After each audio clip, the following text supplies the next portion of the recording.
certaines choses. Alors, ça a été annoncé, on commence aujourd'hui une nouvelle série d'enseignements dans le livre des Actes des Apôtres.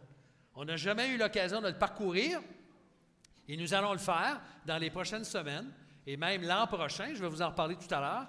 Mais ce livre, en fait, comme Claude nous l'a mentionné, c'est le deuxième volume d'une série de 2 de l'histoire des débuts du christianisme.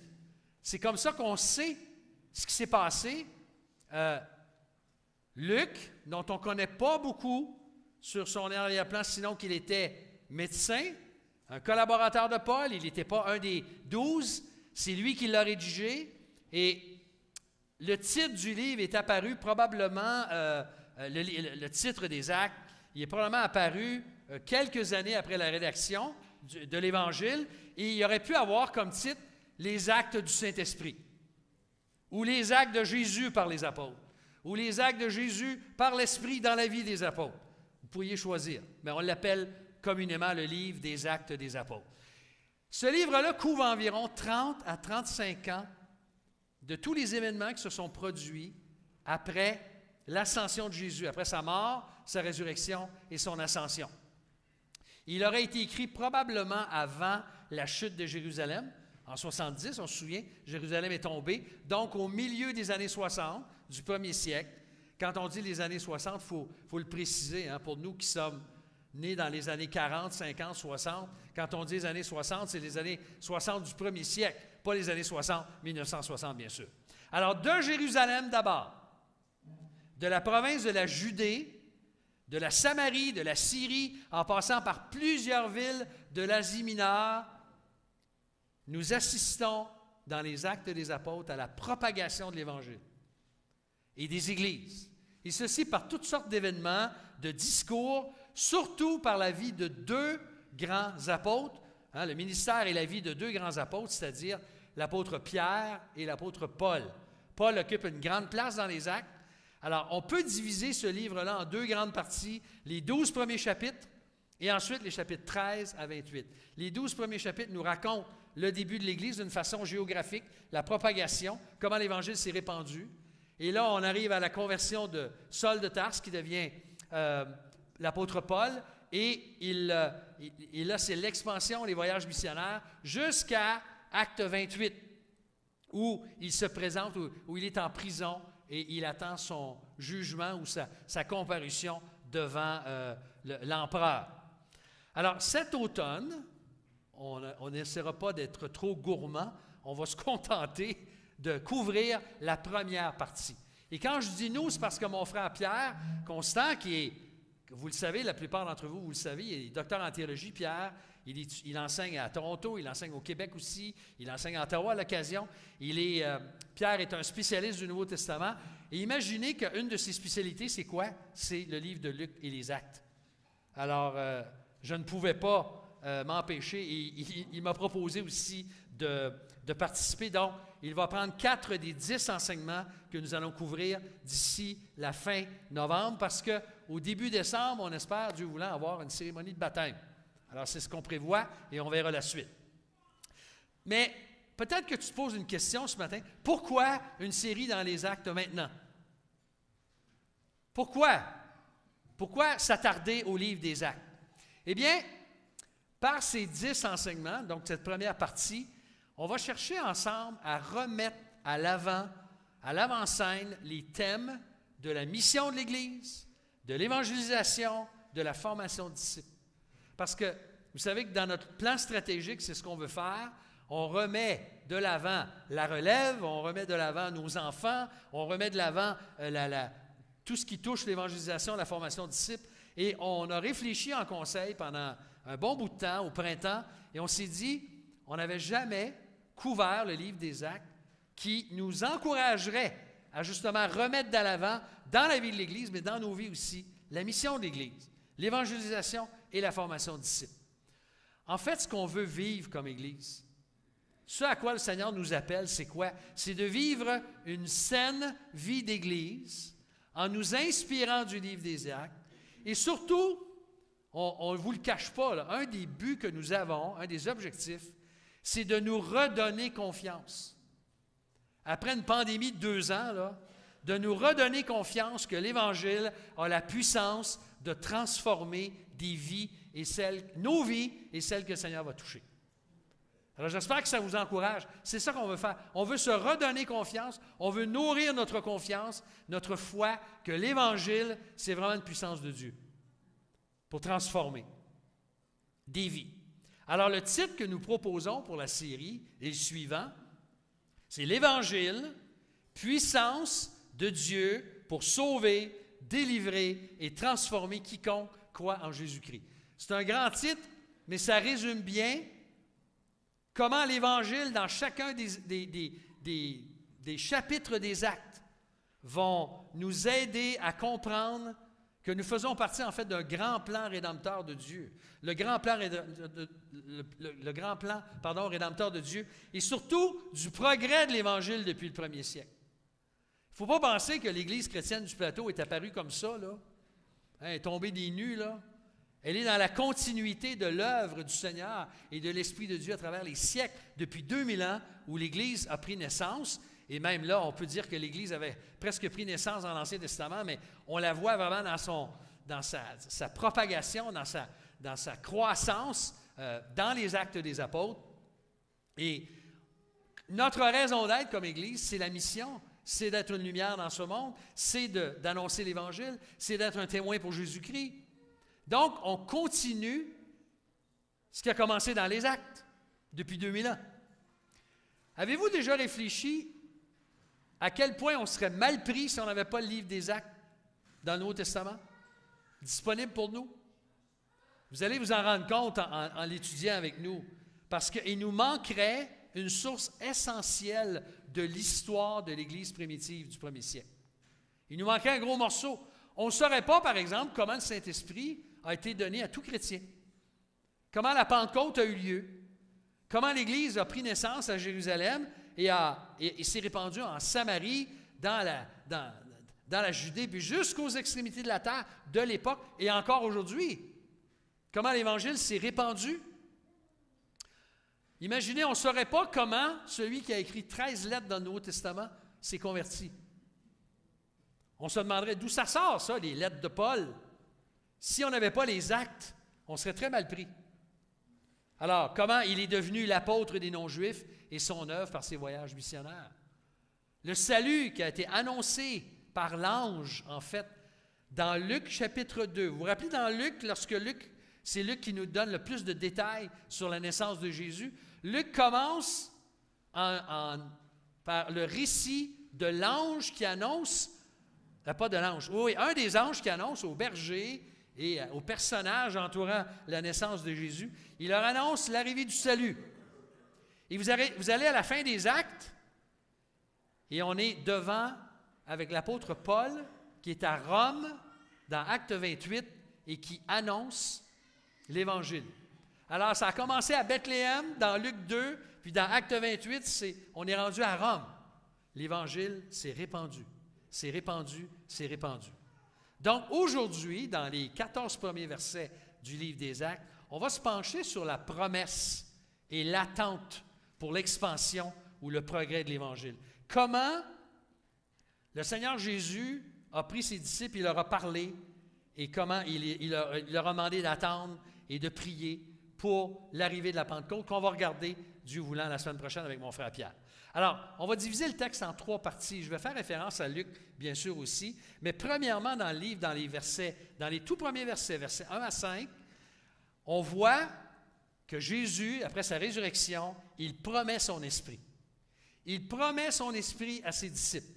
Bon, Claude nous a lu le texte, je ne vais pas le relire, mais ça commence avec Théophile, comme dans l'Évangile de Luc. Mais je vais relire Luc 1 à 4, si vous voulez, même si vous ne l'avez pas à l'écran. Dans Luc 1, il dit, « Plusieurs ont entrepris », et là, Claude ne l'a même pas lu, il l'a récité par cœur au début, comme il a la capacité de le faire. Puisque plusieurs ont entrepris de composer un récit des événements qui se sont accomplis parmi nous, tels que nous les ont transmis ceux qui, dès le commencement, en ont été les témoins oculaires et qui sont devenus serviteurs de la parole, il m'a semblé bon, c'est Luc qui parle, Il m'a semblé bon à moi aussi, après avoir tout recherché exactement depuis les origines. Excellent Théophile. De l'exposer par écrit d'une manière suivie, excellent Théophile, afin que tu reconnaisses la certitude des enseignements que tu as reçus. Alors, il est évident que dans Actes, nous sommes dans la continuité de Luc, de ce que Luc a dit dans tout son évangile. Donc, dès les premiers versets, dès ces 5 premiers versets dans les Actes, Luc décrit comment les apôtres ont été préparés par le Seigneur pendant les jours qui ont suivi sa résurrection. C'est-à-dire les 40 jours qui ont suivi sa résurrection et qui ont précédé son ascension. Il les a préparés à quoi? À être des témoins de la mort, de la résurrection, de l'Évangile, bien sûr, et même de l'ascension, de la montée au ciel de leur Maître et Sauveur, Jésus-Christ. C'est qui ce Théophile dans Luc puis dans Actes? C'est le même, sûrement. On connaît très peu à son sujet. Probablement un personnage de haut rang. Probablement quelqu'un d'assez bien placé dans la société. Peut-être même, on pense qu'il était un contributeur financier. Il avait fourni les sous à Luc pour faire toutes ses recherches, pour l'aider dans sa recherche. Et il devait souhaiter, Luc, probablement, que Théophile, de par son rang, puisse répandre les enseignements que Luc avait écrits, c'est-à-dire l'Évangile et les Actes. Parce que à la fin de l'Évangile de Luc, ça vaut la peine d'écouter ce que Luc dit alors qu'il décrit l'apparition de Jésus à ses disciples avant son ascension. Il leur dit ceci. Puis il leur dit, c'est Jésus qui parle, c'est là ce que je vous disais lorsque j'étais encore avec vous. Il fallait que s'accomplisse tout ce qui est écrit de moi dans la loi de Moïse, dans les prophètes et dans les psaumes. Alors il leur ouvrit l'intelligence pour comprendre les Écritures. Et il leur dit, ainsi il est écrit que le Christ souffrirait, qu'il ressusciterait d'entre les morts le 3e jour, et que la repentance, regardez bien là, vous allez voir, il prépare à Actes, que la repentance en vue du pardon des péchés serait prêchée en son nom à toutes les nations, à commencer par où? Par Jérusalem.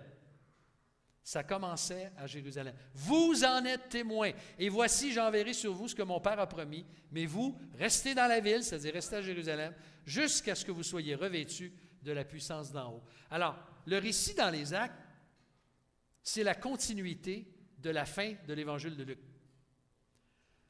Jésus monte au ciel.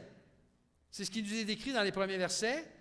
Il monte au ciel, 40 jours. C'est un peu l'apogée du temps qu'il a eu avec ses disciples, avec ses apôtres. Et dans le fond, ça annonce un nouveau commencement, là. Voyez-vous, Jésus meurt, enseveli, ressuscite, apparaît à ses disciples après sa résurrection, passe du temps avec eux dans certaines des apparitions, bien sûr, et au bout de 40 jours, il monte au ciel. Il remonte au ciel, et ça annonce un nouveau commencement. Il y a quelque chose qui commence là. On sait qu'il était apparu de plusieurs occasions à ses disciples pendant cette période de 40 jours. Et là, il leur demande d'attendre. Aimez-vous ça, vous faire dire d'attendre? Il n'y a personne qui aime attendre, n'est-ce pas? On le sait très, très bien. Il leur a dit d'attendre l'effusion de l'Esprit avant de commencer à propager l'Évangile. Et ce n'était pas un caprice de la part de Jésus, là. C'était pas une espèce de désir égoïste. Au contraire, on sait, Jésus n'a jamais péché. Pardon. Mais on sait que c'était une condition importante pour qu'ils aient la puissance d'annoncer l'Évangile. Qu'ils aient, animés par le Saint-Esprit, cette puissance que l'Esprit leur donnerait pour faire connaître l'Évangile. Et vous remarquerez dans le texte, la Trinité est à l'œuvre. Jésus l'appelle, la venue du Saint-Esprit, il l'appelle, attendez la promesse du Père. C'est le Père qui va envoyer son Esprit, par Jésus. Donc, la Trinité est à l'œuvre dans ce moment capital. Dieu est à l'œuvre, Père, Fils, Saint-Esprit. Et sans un délai, sans l'ascension de Jésus, sans ce baptême de l'Esprit ou l'effusion de l'Esprit, jamais il n'aurait eu la compréhension de la mort, de la résurrection de Jésus-Christ pour annoncer efficacement l'Évangile. Alors, regardez juste l'apôtre Pierre. On va le voir dans les prochaines semaines. le Pierre avant la résurrection, puis avant même la Pentecôte.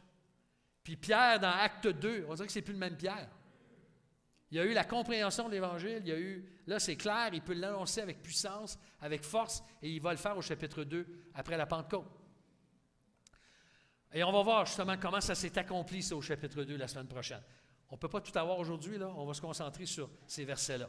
Alors, en passant, si vous permettez, là, parce que ça circule dans le monde chrétien, il n'y a rien dans ce texte qui affirme, comme certains le prétendent, que nous devrions attendre après notre conversion pour être baptisés du Saint-Esprit. Pierre va y revenir la semaine prochaine, mais il n'y a rien dans ce texte-là qui nous dit ça, qui nous enseigne ça. C'était le cas des apôtres. Eux devaient attendre. Mais là, la Pentecôte est arrivée. Là, nous sommes, nous, après la Pentecôte. Et la Pentecôte, c'est un événement unique. Nous le croyons. Il est arrivé une fois pour toutes, comme la mort de Jésus-Christ est arrivée une fois pour toutes. Et que maintenant, nous avons toute la puissance, tout ce qu'il faut pour annoncer l'Évangile. Le problème, ce n'est pas la puissance que nous n'avons pas. C'est souvent la volonté que nous n'avons pas. La désobéissance et tout le reste, c'est l'orgueil et toutes sortes de choses qui peuvent nous empêcher de le faire. Mais ici, on voit d'abord qu'il devait promettre, il devait attendre la promesse. Et là, au verset 6 à 8, et je vais les relire si vous permettez, même si on les a lus tout à l'heure, Jésus envoie ses disciples en mission. Voici ce qu'il leur dit au verset 6 à 8. Eux donc, réunis, demandèrent, et ils nous font donc penser à nous. Hein.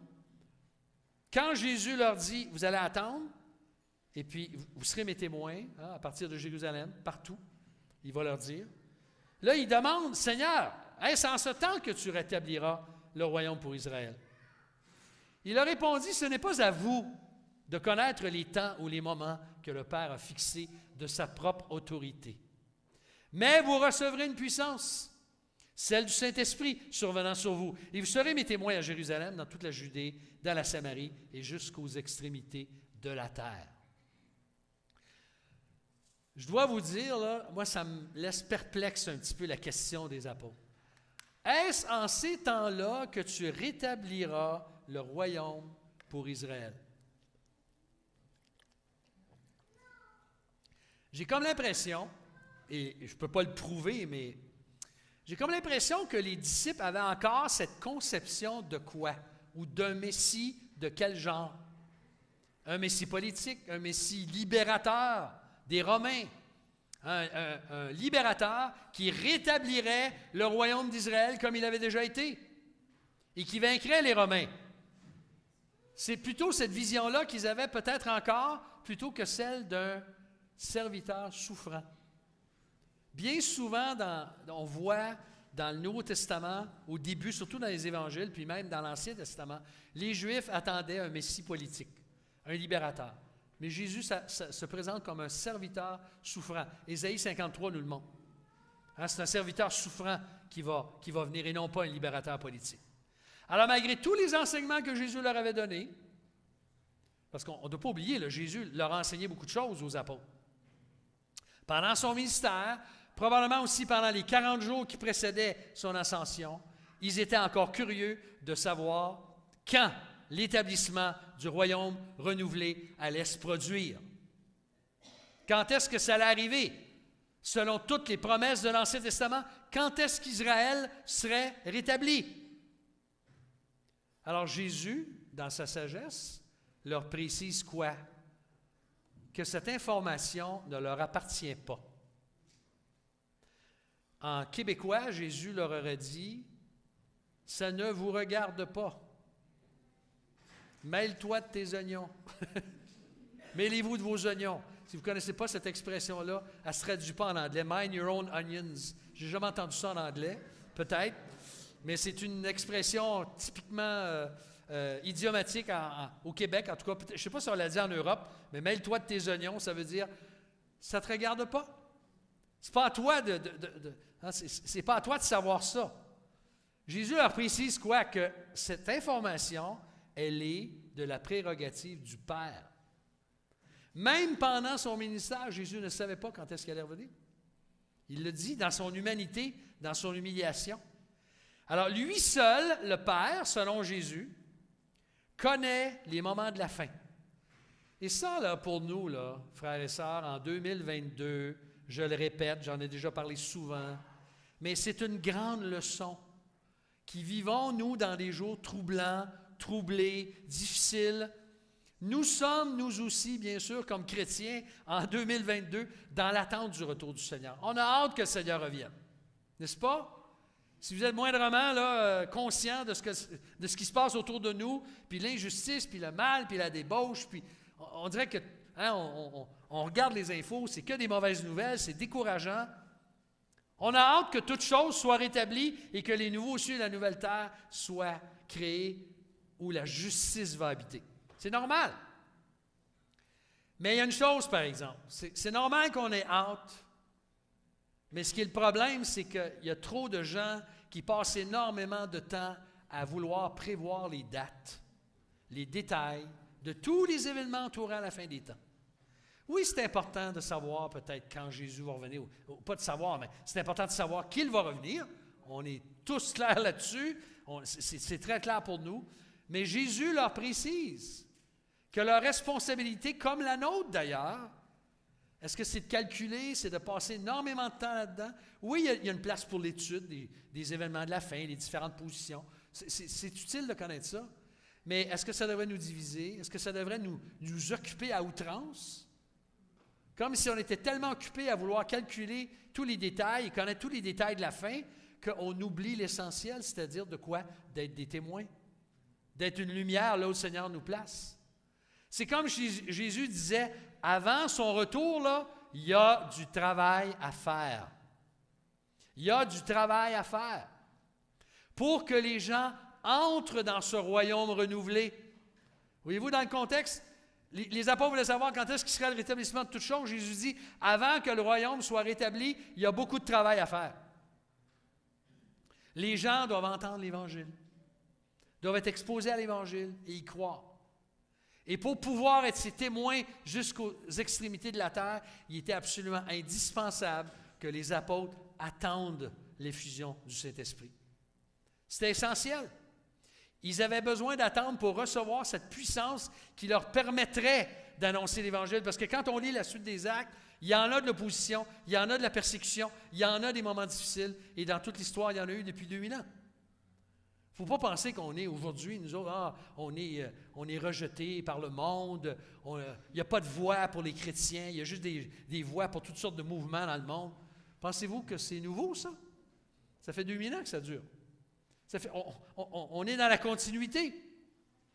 Les 12, eux, étaient des témoins privilégiés. Ils avaient vu de leurs yeux, ils avaient entendu de leurs oreilles tout ce que Jésus avait accompli pendant son ministère sur cette terre. Donc, malgré le fait que nous ne soyons pas des témoins oculaires, nous, à ma connaissance, il n'y a personne qui a vu Jésus pendant qu'il était sur la terre. Il y en a qui affirment dans le monde chrétien que Jésus leur est apparu. Peut-être dans certaines situations, ça peut arriver, dans des circonstances très spéciales. Je sais que parmi les musulmans qui n'ont jamais entendu l'Évangile, il y a eu des visions de Jésus, et je peux croire que c'est réel. Mais des gens qui sont ici, là, puis qui ont l'occasion d'entendre l'Évangile, qui ont l'occasion d'entendre la parole de Dieu, puis qui disent que Jésus leur est apparu, j'ai des gros doutes par rapport à ça. Mais nous, même si on ne l'a pas vu, on marche dans la suite des apôtres. Nous marchons à leur suite depuis 2000 ans. L'Évangile a progressé. Il est proclamé partout dans le monde par des hommes et des femmes qui ont cru en Jésus-Christ et qui ont reçu le baptême du Saint-Esprit, la puissance pour annoncer le salut. Donc, ce qui a commencé avec Jésus et ses apôtres et ses disciples, ça se poursuit avec nous. Et même, il avait été prophétisé dans l'Ancien Testament, c'est très intéressant, dans le livre d'Ésaïe, au chapitre 49, verset 6. Il avait été prophétisé ceci à son sujet. Il dit, « C'est peu que tu sois mon serviteur pour relever les tribus de Jacob, pour ramener les restes d'Israël. Je t'établis pour être la lumière des nations. » Regardez le langage. « Pour que mon salut soit manifesté jusqu'où? Jusqu'aux extrémités de la terre. » Et savez-vous quoi? Dieu merci, le Québec est inclus. Le Canada est inclus, Haïti, Cameroun, tous les pays du monde sont inclus dans la propagation de l'Évangile, que le salut soit manifesté jusqu'aux extrémités de la terre. C'est intéressant, Pauline a choisi un cantique, je ne me souviens pas du titre avant le message, mais ça disait exactement ce que je vais dire maintenant. Pouvons-nous imaginer une plus grande cause que celle de témoigner de l'amour de Dieu en Jésus-Christ qui transforme les vies? C'était pas la bonne nouvelle? Je ne me souviens pas des paroles. Veux-tu m'aider, Pauline? Est-ce que tu sais de quel cantique je parle?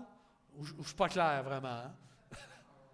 Non, ce n'est pas ta parole, c'est celui, un petit peu plus tôt, dans les premiers. Entends-tu le chant joyeux? C'est ça. Hein, la bonne nouvelle. C'est la meilleure nouvelle. Est-ce qu'on peut imaginer une cause plus grande que celle de l'Évangile? Celle qui transforme la vie des gens? Il n'y en a pas. Vous savez, il y a une multitude de causes qui sont nobles en ce moment dans le monde. Hein, on est divisé souvent, les gens frappent à notre porte, puis les maladies du cœur, les grands frères, les enfants handicapés, ce sont toutes des bonnes causes. Hein? Et puis, on est sollicité par plusieurs très bonnes causes. Il y en a qui sont moins nobles, mais il y en a qui sont très nobles. On s'entend là-dessus. Mais il n'y en a aucune de ces causes-là ne peut égaler celle de l'Évangile de Jésus-Christ qui a besoin d'être entendue, qui a besoin d'être propagée. Et toute la suite du livre des Actes nous démontre en fait comment cette promesse de Jésus s'accomplit dans les 35 années qui suivent sa mort, sa résurrection et son ascension. Vous serez mes témoins, en commençant par Jérusalem, Samarie, Judée et jusqu'aux extrémités de la terre. Et là, on arrive à l'apogée de cette première section, versets 9 à 14, troisièmement et finalement, troisième et dernier point. Jésus monte au ciel et ses disciples attendent en prière. Alors, pour que cette œuvre se mette en branle, il était absolument essentiel que Jésus retourne vers son Père pour intercéder pour nous et pour être partout spirituellement parlant et faire avancer l'Évangile. Et c'est intéressant, Luc, il nous fait languir un petit peu. La description qu'il fait de l'ascension là, est très courte. Après avoir dit cela, il fut élevé pendant qu'ils le regardaient, et une nuée le déroba à leurs yeux. C'est tout. C'est tout ce qu'il dit sur l'ascension proprement dit. Mais là, le texte nous raconte ce qui est arrivé. Et comme ils avaient, c'est-à-dire les disciples, les apôtres, ils avaient les regards fixés vers le ciel pendant qu'ils s'en allaient, voici que, regardons ça, 2 hommes en vêtements blancs se présentèrent à eux et dirent, « Vous, Galiléens, pourquoi vous arrêtez-vous à regarder au ciel? Ce Jésus qui a été enlevé du ciel, du milieu de vous, reviendra de la même manière dont vous l'avez vu aller au ciel. » De la même manière. Alors, ils retournèrent à Jérusalem, depuis le mont, appelé des Oliviers, qui est près de Jérusalem, à la distance d'un chemin de sabbat. Et quand ils furent entrés, ils montèrent dans la chambre haute, où ils se tenaient ordinaire. Et là, Luc prend soin de nous les nommer, Pierre, Jean, Jacques, André, Philippe, Thomas, Barthélemy, Matthieu, Jacques, fils d'Alphée, Simon le Zélote et Jude, fils de Jacques. Tous d'un commun accord persévérant dans la prière, avec les femmes, avec Marie, mère de Jésus, et avec ses frères. À la toute fin de leur évangile, il y a 2 des 4 évangélistes, Marc et Luc, qui sont les seuls à nous décrire l'ascension, la montée au ciel. En quelques mots, Luc, dans son évangile, il dit, pendant qu'il les bénissait, il se sépara d'eux et fut enlevé au ciel. Fini. On n'a pas plus de détails que ça. C'est Actes qui nous donne un petit peu plus de détails que les apôtres sont restés. Puis, ils sont restés barrés. Il n'y a pas le dos barré, c'était le cou barré. Ils regardaient au ciel. Il y avait le cou barré. Et puis là, ils se demandaient qu'est-ce qui allait arriver. Puis imaginez, écoutez, si on avait été là, imaginez, là, Jésus est devant toi, là, d'un coup, tchou, il monte. Puis là, tu es là, puis tu regardes. Puis tu essaies de le voir. C'est comme un peu quand on regarde des lancements de navettes. Hein, les caméras nous aident, mais les gens sont là, puis ils regardent le plus longtemps possible, jusqu'à temps qu'elles disparaissent complètement du regard. C'est probablement ça qu'ils ont fait. Rappelons-nous, la série d'apparitions que Jésus a faites aux apôtres et aux disciples, là, ça arrivait à son terme. Il remontait vers son Père pour intercéder pour nous, pour être exalté. Il remontait pour de bon. Son corps ressuscité n'était plus assujetti, on le sait, aux lois de l'apesanteur. Il pouvait monter direct. Il est fort possible que les apôtres, quand il y avait le coup barré comme ça, là, par leur fixation, on va appeler ça, c'est fort possible que les apôtres croyaient qu'il allait revenir tout de suite, qu'il allait réapparaître sur le mont des Oliviers, là, en face de Jérusalem, sans avoir à attendre. Hein, il reviendrait, là, les nuages, et puis là, Jésus revient tout de suite. Peut-être qu'ils croyaient ça, on ne le sait pas. Mais comme le matin de la résurrection, exactement de la même façon, 2 anges leur apparaissent. Comme les anges étaient apparus aux femmes, les anges apparaissent aux disciples, et puis ils leur rappellent qu'il allait revenir un jour de la même manière qu'il est monté, c'est-à-dire qu'il descendrait physiquement, dans sa gloire, avec son nouveau corps, au sein même d'une myriade d'anges cette fois-ci, non pas d'une façon quasiment privée ou discrète, comme quand il est monté, mais il reviendrait alors que tout œil le verra, la parole de Dieu nous dit. Ceux qui nous disent, hein, Jésus nous a avertis, ceux qui disent, il est ici, il était là. Non, il a dit, c'est impossible parce que tout œil le verra. Quand Jésus va revenir, là, ça va faire la manchette mondiale. Si on a le temps d'écrire, je ne sais pas trop, là. Je ne suis pas sûr de tous les détails après. Moi, personnellement, je crois que quand Jésus va revenir, ça va être la fin de toute chose. Mais il va revenir et ça va être clair, tout œil le verra. Il va nous prendre avec lui, il va nous rassembler avec tous ses élus de tous les temps, tous ceux qui auront été ses témoins. Et au verset 12 à 14, Luc ajoute qu'ils obéissent à la demande de Jésus. Ils retournent dans la ville de Jérusalem, un chemin de sabbat. Un chemin de sabbat, ce n'est pas très compliqué. Ça veut tout simplement dire, les rabbins déterminaient que c'était la distance de marche qui était permise le jour du sabbat. Et savez-vous, c'était à peu près quoi? 0,7 km, maximum 1 km. D'ailleurs, le jardin des Oliviers, il est juste en face de Jérusalem. Il y a la vallée du Cédron, j'ai eu le privilège d'y aller en 1996. C'est touchant, on était là, on a réfléchi à la prière de Jésus dans Gethsémani, tout ça. C'était là que ça s'est passé. Mais c'est tout près, là. Alors, ils sont retournés à Jérusalem. Il est possible que la chambre haute dont il est question était soit celle où Jésus leur était apparu après sa résurrection, ou bien où il avait pris le dernier repas avec eux. Fort possible. Mais on n'a pas le détail, puis c'est secondaire, là. C'était quoi le mobilier de la chambre, et la couleur des murs, puis tout ça. C'est pas important. Luc prend soin de nous nommer les 11 apôtres. Je vous rappelle que Judas s'était donné la mort. Il allait être remplacé. On ne le couvrira pas, ce texte-là, mais la suite du texte nous raconte comment ils ont remplacé Judas. C'est Matthias qui a été désigné pour le faire. Et là, il prend soin de nommer les 11 apôtres. Et puis à leur groupe s'ajoute le nom des femmes. C'est intéressant. Fort probablement les femmes qui étaient venues au tombeau. Fort probablement. Le matin de la résurrection. Marie, la mère de Jésus, c'est la dernière fois qu'elle va être mentionnée dans le Nouveau Testament. À part les évangiles, et ici, on n'a plus aucune mention de Marie par la suite. Et ses frères qui avaient cru en lui, dont Jacques, et on va le voir plus tard dans les Actes, qui, d'un commun accord, persévéraient dans la prière. D'un commun accord, ils persévéraient dans la prière. Ils étaient dans l'attente et ils priaient. D'ailleurs, vous allez remarquer que dans tous les moments importants du livre des Actes, il y a un facteur qui est toujours au rendez-vous. Quelle est cette dimension-là? La prière. Elle est toujours au rendez-vous et il y a un refrain, ensemble d'un commun accord. On a à apprendre de ça, nous. Vous savez, vous me permettez, là, je vais vous parler comme votre pasteur une seconde. Combien de gens se sont plaints pendant la pandémie qu'on ne pouvait pas être ensemble physiquement?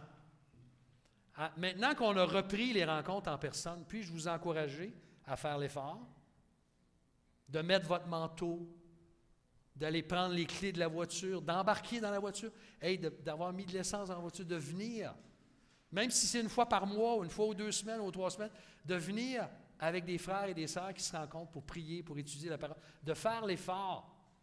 Il ne faut pas se leurrer, là. On est tombé dans un mode consommation d'écran, hein? Et là, ça nous prend un petit « Ah oui! » Petit coup de pied dans le derrière. Vas-y, là. Ça va te faire du bien. Si tu peux.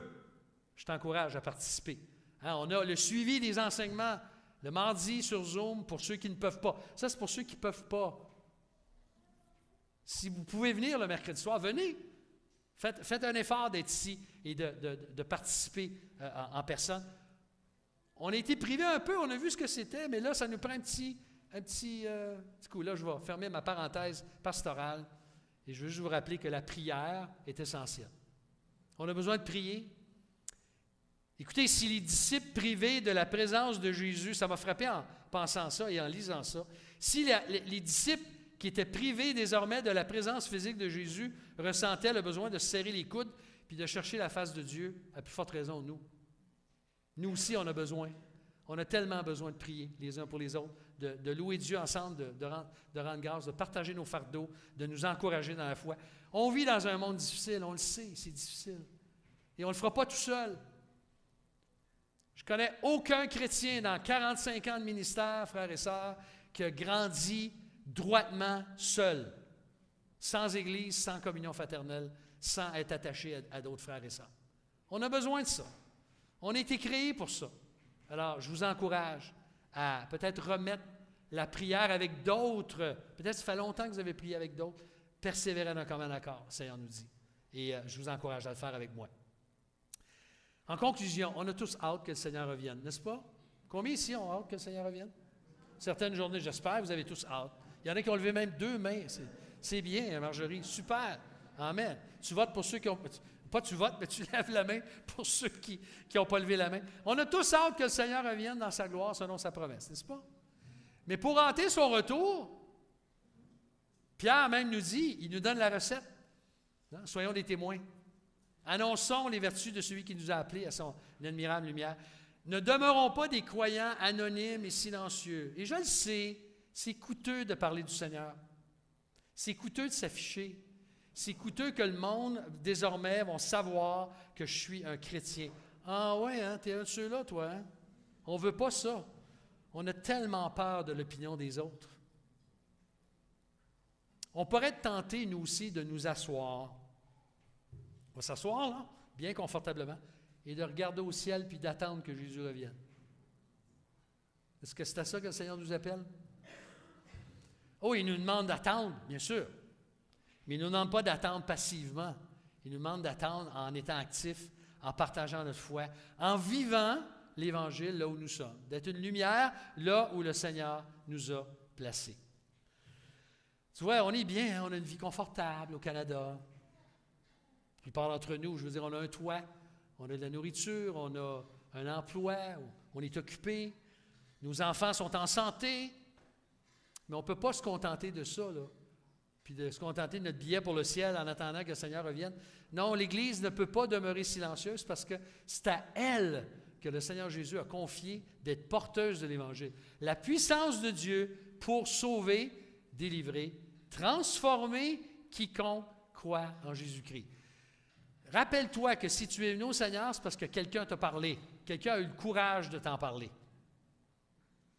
Et on bénit Dieu pour ça, pour ceux qui nous ont parlé. Alors, à notre tour maintenant de pouvoir le faire, l'Esprit de Dieu nous a tout donné pour ouvrir la bouche. On n'a pas besoin d'être des docteurs en théologie pour partager l'Évangile. Là, nous parler de notre histoire. Qu'est-ce que le Seigneur a fait pour nous et qui sait ce que le Seigneur va faire dans la vie des gens.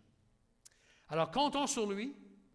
Confions-nous en lui, même dans nos difficultés en ce moment, dans nos plus grandes épreuves. Le Seigneur peut nous utiliser pour être un témoin pour lui. N'est-ce pas merveilleux d'avoir ce privilège-là? Imagine-toi, tu es le témoin du Créateur du ciel et de la terre qui a donné son Fils. Est-ce qu'on peut avoir un plus grand rôle comme témoin que celui-là? Eh bien, que le Seigneur nous aide, nous encourage à être des témoins. Et si on n'a pas encore eu la joie, nous-mêmes, d'expérimenter la puissance de l'Évangile dans notre vie, bien, il n'est jamais trop tard pour venir à Jésus-Christ. De placer notre foi, d'abandonner nos fautes et de croire qu'il est mort à la croix, qu'il est ressuscité, qu'il est monté au ciel, qu'il intercède et puis que maintenant, il peut sauver parfaitement tous ceux qui s'approchent de lui, étant toujours vivants pour intercéder en leur faveur. Alors, si ce n'est pas encore fait, cher ami, viens à Jésus, viens à Christ, saisis l'Évangile et que Dieu puisse faire de nous des témoins là où il nous place. Prions ensemble. Merci, Seigneur, pour le livre des Actes. Merci pour ce bijou que tu nous as donné. Tu ne nous as pas laissé dans l'ignorance, mais tu nous as donné ce livre pour pouvoir connaître l'histoire du début de l'Église, l'histoire de tous ces hommes, de toutes ces femmes qui ont été des témoins à travers les premières années de l'histoire et qui ont contribué à répandre l'Évangile, souvent au prix de leur vie. Seigneur, merci que nous sommes maintenant à la suite, nous sommes dans la continuité de ces frères et de ces sœurs. Je te prie que tu puisses nous utiliser cette semaine. Seigneur, moi j'aimerais nous mettre un défi très simple cette semaine, de te demander, chacun d'entre nous, d'avoir le courage d'ouvrir la bouche une fois au moins cette semaine, de parler à quelqu'un une fois, même plus, mais au moins une fois, d'avoir le courage de dire à quelqu'un que Jésus-Christ est la solution et que la personne a besoin de lui. Alors Seigneur, nous te demandons la force, la grâce de nous aider à vivre à la lumière que nous sommes des témoins pour toi et que nous ne nous laissions pas envahir par nos préoccupations, nos responsabilités qui sont réelles, oui, on les sait, Seigneur. Plusieurs d'entre nous, on a des enfants, on a des responsabilités de toutes sortes, mais jamais tu nous demandes de négliger la responsabilité d'être un témoin. Alors soutiens-nous, Seigneur, nous nous confions en toi. Je veux te prier pour ceux et celles qui souffrent ce matin. Je veux te prier en particulier pour la sœur de Vivi dans notre Église, Vivi et Claudio, qui est maintenant aux soins palliatifs en Norvège ou en Finlande, c'est un des pays scandinaves. Je te prie que tu puisses, merci qu'elle te connaît, je te prie que tu puisses la soutenir dans les derniers jours de sa vie. Je pense aussi, Seigneur, à d'autres qui ont perdu des êtres chers récemment, qui sont dans le deuil. Soutiens-les, sèche leurs larmes et soutiens-nous, Seigneur, dans nos besoins, nos inquiétudes, nos incertitudes. Nous les déchargeons, nous nous déchargeons sur toi de tous nos soucis parce que tu prends soin de nous. Sois béni, Seigneur, que ta volonté soit faite. Au nom du Seigneur Jésus. Amen.